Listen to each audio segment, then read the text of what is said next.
And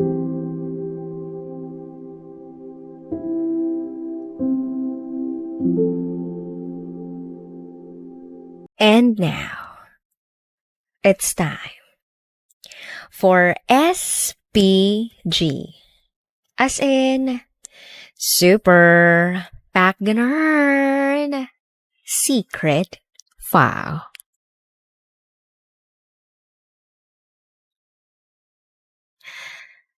Nakapasok na po ang niya. Ang sarap. Hi DJ Rocky. Marami akong time since walang pasok. And sobrang fan niyo po ako.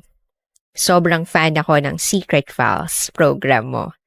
Especially the SPG episodes. Nakawawala ng stress and I feel like sharing my story.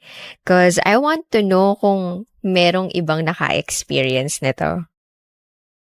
Itago niyo ako sa pangalang Savannah. I'm 21 years old.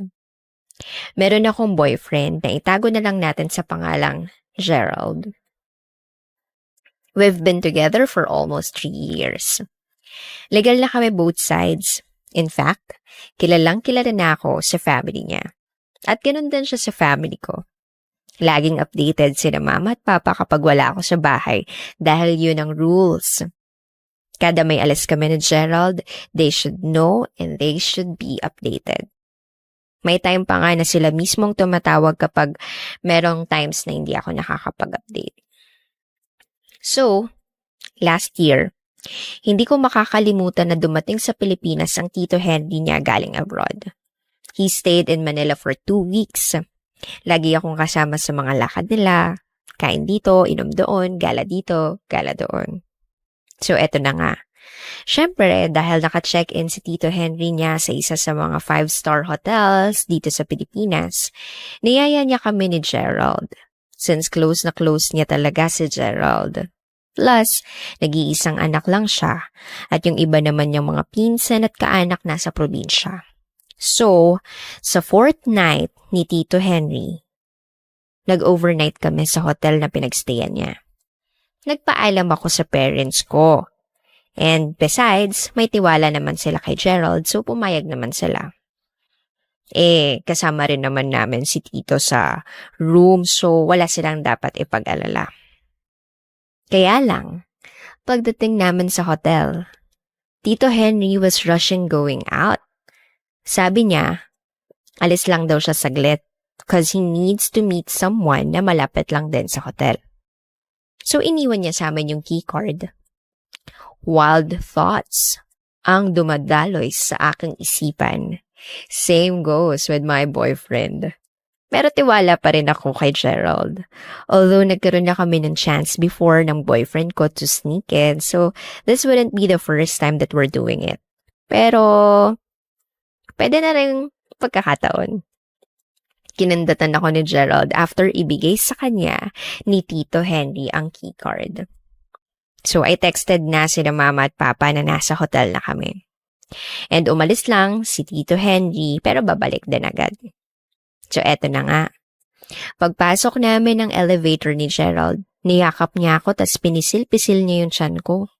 Nairita pa nga ako sa kanya kasi para bang nagmamadali na siya. Tas ayun na, konting steps papunta sa room. Tada! Ang laki ng kwarto. May 2 beds na malaki, may sala, meron ding malaking washroom. May bathtub pa. Sosyal! So, eto na nga. Siyempre, as a girl, pumasok muna ako ng banyo to disinfect myself. Char. Kaya lang, pagbaba ko ng salawal, boom! Red tide si Akech. Kaya pala medyo chubby-chubby ako tsaka madali akong mairita. So, ibinalita ko kay boyfriend na meron ako. Sabi ko next time na lang. Sumang-ayon naman siya. In fairness naman sa jowa ko, marespeto talaga siya sa wishes ko. Kaya ang ginawa na lang namin, nag-photoshoot na lang kami. Sayang After nun, nagilamos na ako. Ang sarap magbabad sa tub. Nang meron akong narinig na bell. Tinawag ko ng malakas si Gerald. Sabi ko, "Babe, may tao." Tapos maya-maya pa, sabi niya, "Dito na si Tito Henry, babe." So ako naman, tuloy lang sa pagbabanlaw ng sarili. Nang bigla kong marinig si Gerald na sumigaw na, "Yes! Nakapasok din sa wakas!" Sa isip-isip ko nun, he was referring to his Wi-Fi. Yes, to the Wi-Fi of the hotel. Alam nyo na, ML pa more. So, eto na nga. While in the washroom, habang nagpapatayo ako ng buhok, hawak ko yung phone ko. Naisipan ko nang i-update si na mama. So, si mama na lang yung tenext ko. Nagulat na lang ako nang biglang mag-reply si mama. All caps? "Anong nakapasok? Savannah, Kate, magtigil ka. Umuwi ka na." Napakunot-noo ako sa reply ni mama. Bakit? Anong kasalanan ko? Anong ginawa kong masama? Pa-reply pa lang ako kay mama nang mabasa ko yung huling text ko kay mama. At ang sabi ko sa text kay mama ay, "Nakapasok na po ang tit niya. Ang sarap." Inulit ko pang basahin. "Nakapasok na po ang tit niya. Ang sarap." Yan ang text ko. Imbes na tito ang text ko sa nanay ko, T squared ang nailagay ko. Typo, girl! Nangihina na tawang-tawa ko. Sa nangyayari? Maya-maya pa, tumawag si mama. At sinagot ko ang call niya. Medyo kabado rin ako at sabi ko habang tumatawa, "Ma, nakapasok na kasi si Tito Henry sa room. Tsaka ang sarap kasing mabathtub sa hotel na to kasi ang sosyal." Sumagot naman si mama ng, "Akala ko kung ano na Savannah. Umayos ka nga dyan. Malalagot sa akin si Gerald." At pagkatapos nun, end call na. Nang manapatingin ako sa salamin, grabe, pulang-pula ako. Ay, grabe naman yung katangahan kong yun. Hindi ko man lang na-proofread. Kaya, after that incident, kinuwento ko kay Gerald yung katangahan ko. Natawa rin siya. Kaya lesson learned, basahin muna ang text bago isend sa mama at papa. Proofread muna bago mag-send. Mahirap na. Baka may ibang kahulugan. Akalain niyo ba namang nag-text ako sa nanay ko ng, "Nakapasok na po ang T-squared niya. Ang sarap." Kahit sino naman sigurong magulang na makatanggap ng ganong text, malamang mapapaisip din at magagalit, diba? So, yun lang. Pro tip, proofread muna bago mag-send. Dinuraan ko para makapasok. Yan ang isa sa mga pinakatumatak na linya na binanggit ng kapatid ko. Itago niyo na lang ako sa pangalang Jennifer. 18 years old na po ako. At meron akong nakababatang kapatid na babae. 10 taon ang agwat namin. Isang araw, si nanay nagluluto ng agahan sa kusina. At ako naman ay nakapwesto sa sofa na ilang hakbang mula sa kusina. Ako ay nakahiga sa sofa. Pinipilit ko pang makatulog. Kaya lang, mas nangingibabaw ang boses ng nanay ko. Naririnig ko ang pagdadadakdak ng nanay sa kapatid ko.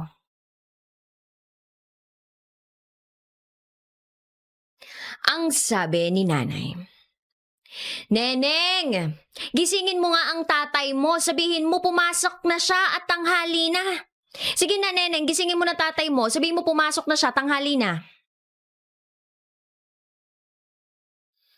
Sumagot naman si Neneng ng, Opo, Nay.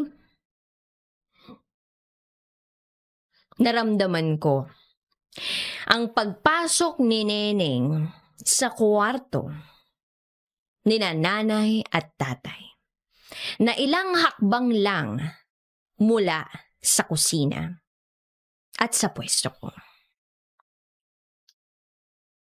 At narinig ko na ngang ginigising ni Neneng si tatay. Tay! Gising na daw po kayo at pumasok na. Tanghali na daw po, sabi ni nanay. At sumagot naman si tatay. Lintik na bata ka, ang ingay mo, natutulog pa ako. Labas!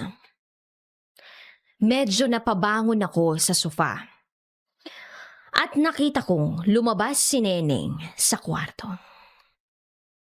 At maya-maya pa ay sabi ni Neneng, Nay, ayaw pa po gumising ni tatay.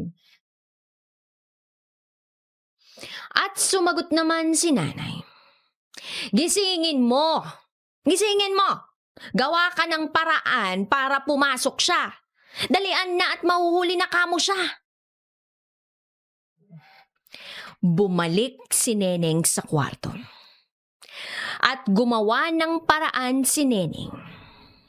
Maya-maya pa, lumalabas na ng kwarto si Neneng habang gumangawa ito sa sobrang pagkaiyak.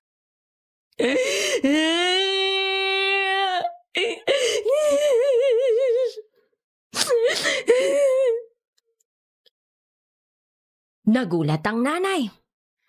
At ang sabi ni nanay, Anong nangyayari at atungal ka dyan ng iyak? At nagsalita si Neneng. Ang sabi, Si tatay po kasi pinalo po ako. Nagulat si nanay. At ang sabi niya, Ha? Bakit? Ano bang ginawa mong bata ka, ha? Sumagot si Neneng ng, Dinuraan ko po. At sumagot naman si nanay ng, Ano? Bakit mo dinuraan ang tatay mo? At doon na sinabi ni Neneng ang, Sabi niyo po kasi, gawa ako ng paraan para magising si tatay. Pumasok po. Pumasok ako sa kwarto, tapos sabi niyo para makapasok siya, gumawa akong paraan. Dinuraan ko po siya. Kasi narinig ko po kayo nung isang gabi. Sabi niyo kay tatay, duraan mo para pumasok. Ginaya ko lang naman po kayo eh.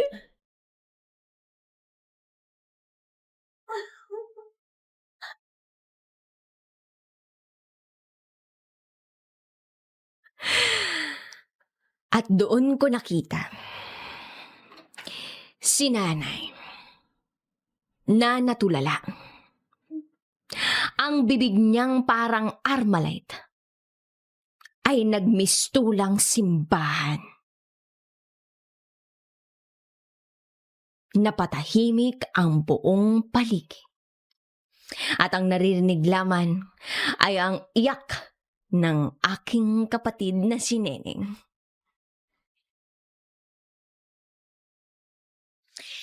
Itago niyo na lang po ako sa pangalang Mocha. Alalang-alala ko pa noon. Pumasok ako ng banyo at inilabas ko na. Oops, warning. Bawal sa maselan ang SPG secret file na ito. Nakakahiyaman pong i-share. Pero who cares? Hindi naman ako makikilala.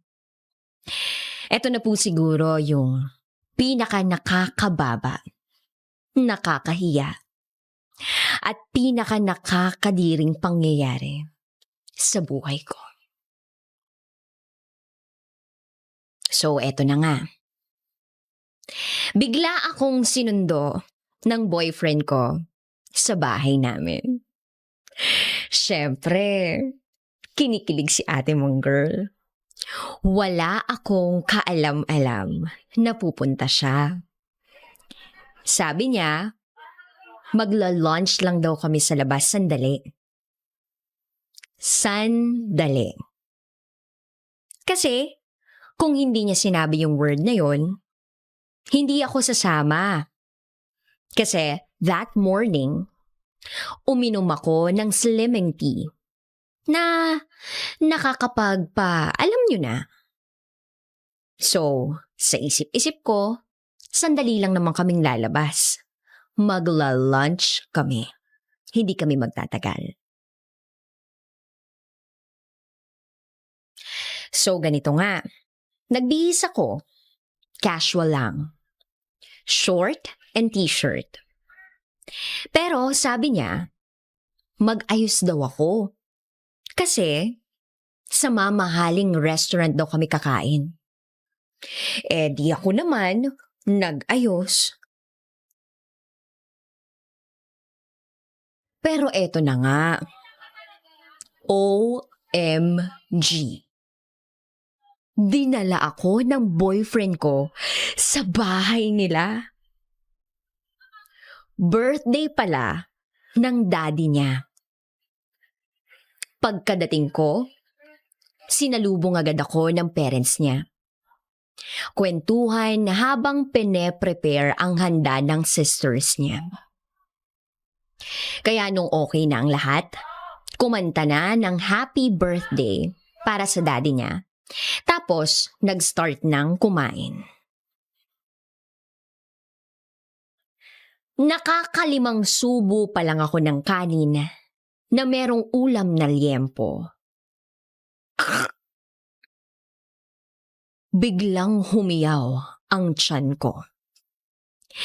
Sabi ko sa isip ko, Lord, please, wag ngayon, please. Wag ngayon. Shucks. Binibigyan talaga ako ng pagsubok ni Lord. Hanggang sa hindi ko na napigilan. Sabi ko sa boyfriend ko, babe, pwedeng makigamit ng CR? At sumagot naman ang boyfriend ko, sige, sa second floor. Kaliwa kasi yung kanan pang shower. Ako naman sumagot ng, sige, thank you. I will just go to the restroom. Diba? Kinaya nyo ba yun? Umi-English pa ang lola nyo.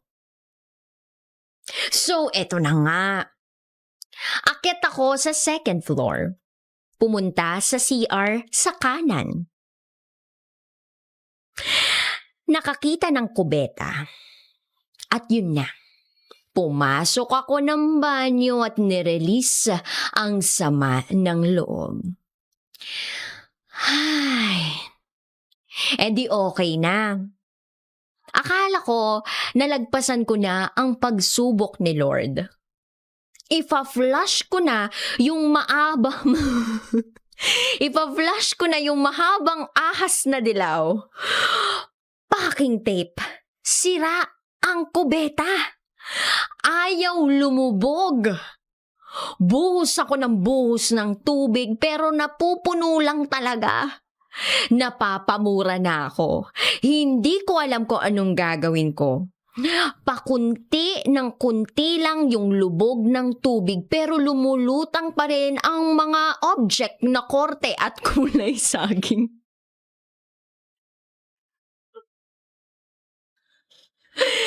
Hayop! Pawis na ako sa kaba at sa ginagawa ko. Hulas na ang makeup ko, mga ating. Diyos ko, tense na tense ako. Dasal ako ng dasal sa ama namin para naman lumubog ang saging. Ilang beses akong buhos ng buhos. Gusto ko nang umiyak. Mag-iisang oras na ako sa banyo pero hindi ko pa rin maresolba ang problema ko. Alam kong tapos na silang kumain at hinihintay na lang nila ako. Takot na takot ako, baka katukin na ako at madatnan yung pasabog ko sa kubeta nila. Nag-iisip na ako ng mga plano. Mga planong ni minsan hindi ko naisip na magagawa ko sa buhay ko. At eto ang mga plano ko. Plan A. Dudurugin ko yung jeb sa tabo. Tapos ibubuhos ko sa drainage. Sa lahula. Pero patibayan na lang ng sikmura. Plan B. Dudukutin ko yung o dadakutin ko yung tapos ibabato ko sa bintana ng banyo. Hindi ko kaya. Yun nga, plan B. Dadakutin ko yung tapos ibabato ko sa bintana ng banyo nila. Kaso, iniisip ko, baka may mabagsakan na kapitbahay at magreklamo, di mas lalo akong mapahiya. And plan C, eto yung ginawa ko. Eto yung nagawa ko kasi kinakatok na ako ng boyfriend ko sa banyo.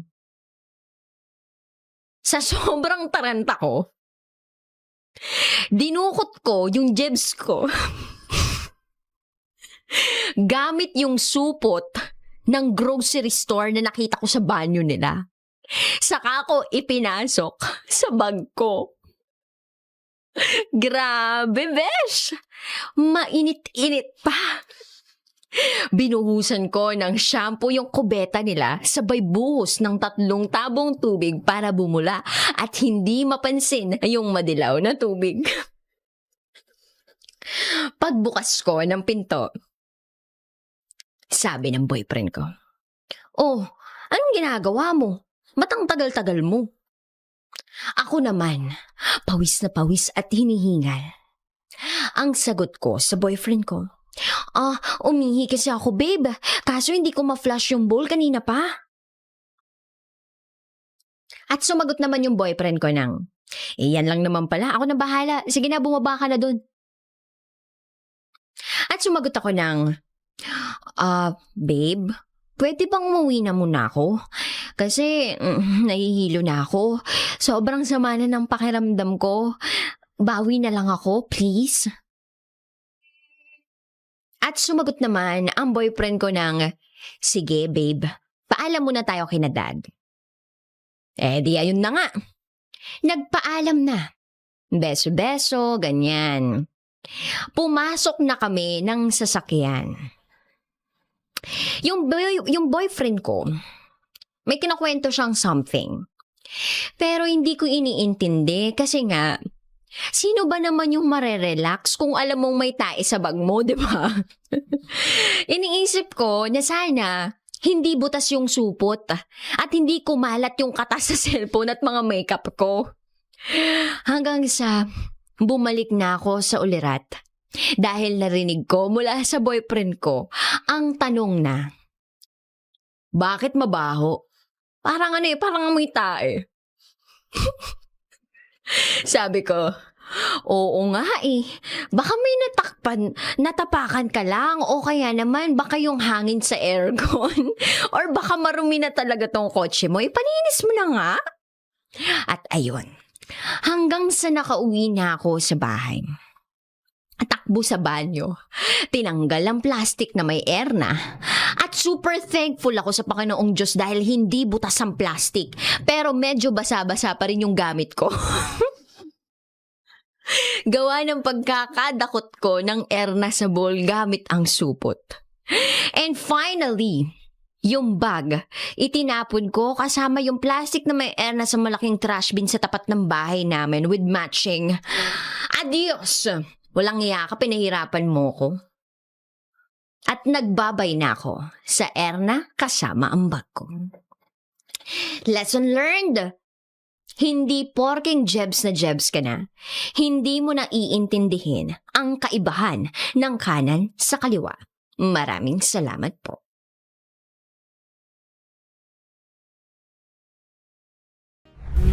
Sarap manood ng radyo, no? Ginawa mo na talagang bisyo ang panonood sa amin, no? Umabot ka na rito eh. Huy!